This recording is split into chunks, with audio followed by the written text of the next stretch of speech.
I'm here as well with Professor Atlas Wang, who is a co-investigator on this project, and we're going to do a bit of a tag team presentation here around our project. We've been engaging in this particular project now for, and here's Atlas, for about 7 months, but we had a few months before that over last summer to begin to explore the role of camera and actually other sensor systems in urban environments. And this whole subject really grew out of a prior research study that another of our collaborators, Maria Esteva from TAC, and I collaborated on, in which we were looking at ethics of a variety of data gathered in the context of natural hazards.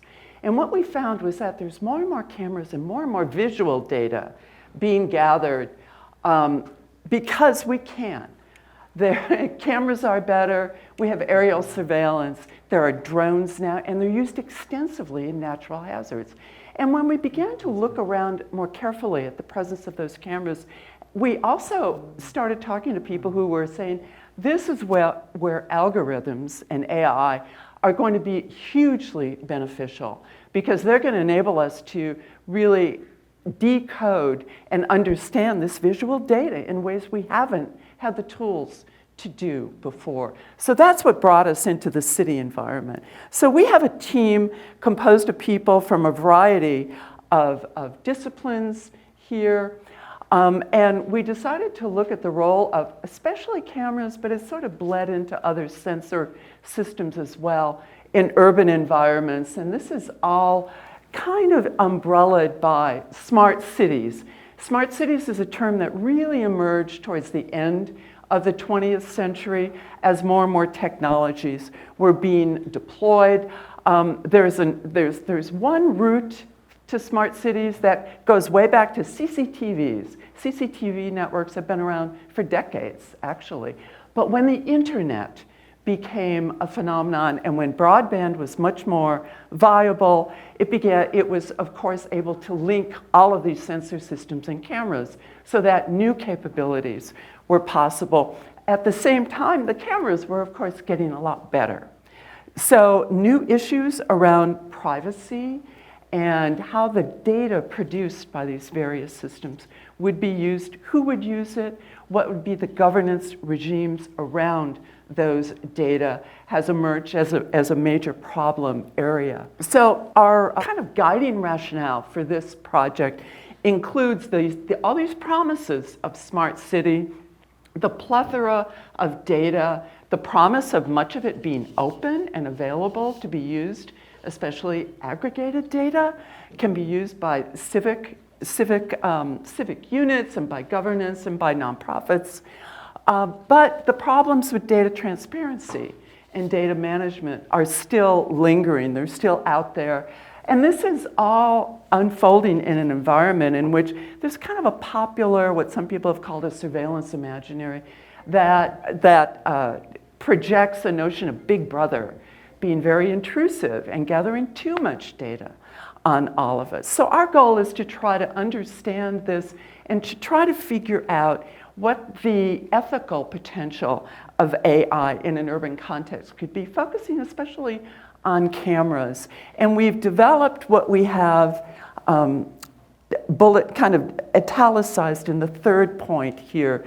We're hypothesizing that we might be able to come up with a program of differential access, which allows us to encode data and actually subject data flows to ways that can protect the use of that data as it makes its way through various social and institutional systems.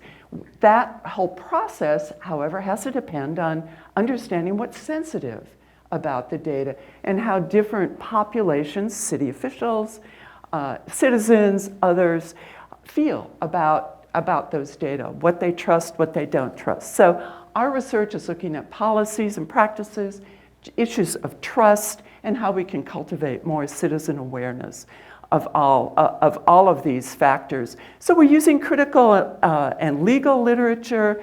We're looking into technology trends that can perhaps blend privacy protections in ways that haven't been developed so far. We've been working with the City of Austin in developing some use cases, worked extensively so far with the Transportation Department, have talked with a lot of other units in the City of Austin. And we're also optimistic about working with some other major cities, and we've done some case studies in several cities. Just to give you a quick sense of what we're talking about, Argonne National Laboratories has collaborated with the University in Chicago to develop a very, I think, exemplary program involving citizen feedback and building citizen trust and community engagement around matters of smart city technologies. It is not a camera-centric program, but it does have cameras, and it could be more camera-centric. What we have been finding around the United States in particular is a phenomenon in which more and more technologies are being embedded in one particular apparatus that all cities have, streetlights. Streetlights are now way more than lights. They often include cameras, they include microphones, they may include a variety of sensor systems. Technologists like this and cities like it because it's kind of one-stop shopping. However, what we have also learned as we've looked at some installations of these systems is sometimes they don't work, and also sometimes law enforcement overuses some of these systems. And indeed, overuse might be a mild term for what has happened in some cities like San Diego, where there was a real citizen backlash to a camera system embedded in their streetlights. So those are just examples of some of the technologies that we're looking at. So our research objectives have to do with, first, as I said before, understanding how people think about privacy. People in different groups and different walks of life who might have different data uses for camera-produced or other produced data. And so at this point, we're looking at focus groups. We have a survey of some sort going out into the field a little later on in the summer. And we've been looking into the literature, especially legal and philosophical literature, to look at the legal analyses around data use, because there actually are some laws around using data. Contemporary data, however, can elude some of the definitions that are used by states and sometimes in local areas as well. We're working on a white paper right now, and we also have a Delphi survey of experts weighing in on some of these. We're looking carefully into data management practices and have conducted a lot of interviews with not only City of Austin records management folks, but also state level record management folks, and we aim to develop some policy guidance around how to handle these data. And then I'm going to let Atlas talk about the differential access model that he'll be taking the lead on. Okay, thank you very much, Sharon. So build on the data we are about to collect from those different stakeholders, our algorithm innovation will be based on a core concept which we call differential access. This is based on a key gap that we have identified with the current private machine learning solutions versus the privacy need by the society. Think about that. Videos are complicated, and different people have a different definition of privacy. Also, different government has different definitions of the utility.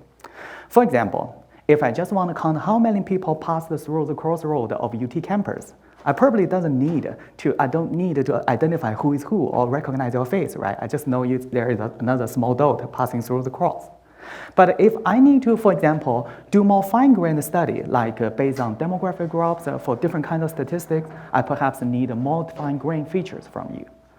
So that's about utility. And about the privacy side, different people also have different bars of privacy. Some people think licking face, identifiable face information is called private. Some people think partially naked human body is private. Some people may think even my license plate or home address are private. So how to make the video be stored and used in a way that can satisfy such Flexible, fluid, and often dynamic trade-offs between privacy and utility is our algorithm research task.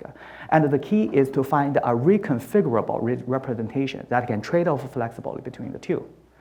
In our preliminary work, we have tried to use a machine learning-based transformation called built on adversary learning, trying to decompose a privacy and a utility and adaptively recompose them to fit our goal. We have achieved preliminary success in a limited scenario in bedroom living, which you have limited utility and limited privacy that is controllable. And now the major research challenge ahead of the way is how to scale up in the complicated city scenario, which we work closely with our colleagues on data collection and social science. For next, I'm giving back to Sharon. Okay. Thank you. And then our fourth research objective involves more community outreach and really educating people so that they have a better sense of what these apparatuses do, the data that are produced and where the data go, how it can be reused, and basically trying to conform to an ethos of fairness and accountability and transparency, the FAT that one encounters so often in this field at this particular moment. So we'll be looking at actually convening a variety of groups, especially later on in the project after we know a lot more, and to develop a Smarter Citizens Guide to Smart Cities. Our colleague in the English department, Casey Boyle, or rhetoric and composition, will be leading that, and we'll also be drafting the model legislation that I referred to a little earlier as we understand more about what's going on in all 50 states around the use and definitions of video data. So our work completed so far has really focused on coming up with these definitions that I've been talking about and scanning the horizon of data management practices and issues. Who's using these data? How are they used? What are the data retention and reuse policies and so forth? And we've been working to a certain extent with the City of Austin on this, and we're looking around for a variety of use cases in that phase. We've done several focus groups so far with some very surprising feedback from different people. We have our eyes on a few other focus groups that we hope will be completed this month as well. Obviously, one quite predictable outcome in our focus groups is discussions of security. Everybody's concerned about security. But the trade-offs there presents, we have found some very interesting awareness of and appreciation of trade-offs among the people that we've spoken to so far. As I said before, we're still engaged in this Delphi survey with a variety of experts from around the countries. Those are technology experts, there are governance, city officials, and there are some legal and academic experts as well. And if some of you saw the poster that we displayed yesterday, we had some preliminary findings from our Delphi survey that illustrated, that was just one small slice of the survey results, that illustrated a variety of the technologies that are now very common in larger cities in particular, and how the experts think about the acceptability of those technologies. Then we're engaged in this data management analysis, and Maria Esteva, of course, has been really doing a great deal of work looking at surveillance ordinances. Surprisingly enough, there are fewer than 20, we believe, surveillance ordinances in the country. Only about 20 cities have tried to develop some policy around these technologies. We've also learned that guidelines are very different from ordinances. And more cities have guidelines, but the enforceability issues and kind of the community buy-in, very different with guidelines than there is with an ordinance. So we're analyzing these ordinances and have most recently looked at the reports that they have generated. Very few have generated reports. Love to talk further about that if there's any questions. So we're continuing to study data management practices, and then, oops, I'm going back. Yeah, and then we have, once again, based on these studies of video privacy, we're looking into other issues of fairness. Yeah. So as Sharon said, when we look at the data, discuss with our stakeholders and external advisors, we realize another gap problem in the data is that there is always a long tail distribution over the demographic groups and the groups of interest in the data we collected. And when you apply the current privacy protecting scheme, such as differential privacy, we figured out that there is a provable discrepancy about the privacy protecting strength across the majority group and the minority group. Say, some of the people are also disproportionately affected in this privacy protection. And we have quantified this problem and empirically show this problem exists in many of the existing solutions and figure out some preliminary solutions. And again, we use the adversary machine learning technique to enforce this fairness to not only be good on the global level, but also on a group level, or in other words, we want the minority group to be protected as well as the majority group, which we believe will be integrated in our solution as well. And besides that, we have also worked on other problems on the privacy learning, such as how to learn with less data in machine learning sample complexity. And one of the works was just accepted in the ACM FACT yesterday, which we were happy to see as the outcome of this product. Thank you. And then just wrapping up, what's coming up? A review of how states have defined video records. We have a 50-state survey ongoing. Amy Sanders is leading that. We'll be workshopping some model legislation for handling privacy-sensitive data. We're engaging citizen groups for defining these various contexts, and we've done a lot of outreach to a fairly predictable set of advocacy groups, but we're also reaching out to civically engaged groups around here in Austin for whom privacy has not been the top of mind issue for them. And then we're exploring Nissenbaum's contextual integrity framework for how some of her ideas about wrapping localized frameworks into defining privacy might help us in this domain space. So I think that's the end of our presentation. And I do want to say this is the first time Atlas and I have been able to meet face to face. So we're so happy with that. So we have a little bit of time for questions. Yep. Yes, and we do have a microphone. This is being recorded, so if you could speak into the microphone.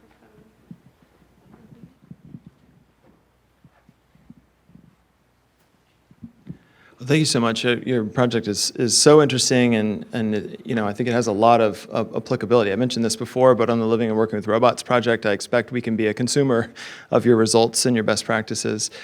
And the kind of trade-offs that you identify between kind of privacy and then using the data to benefit communities, right? I think that's the core tension we'll see in a lot of projects. And that reminds me kind of this kind of politics of visibility, where kind of becoming visible can be a source of power, but it can also be a mechanism for kind of oppression or disparate outcomes.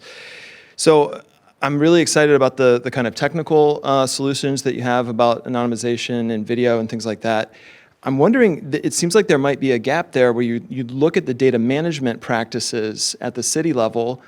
Is there a window there to import? You mentioned social science research. There's a lot of robust kind of visibility, fine-grained visibility controls in social science data archives.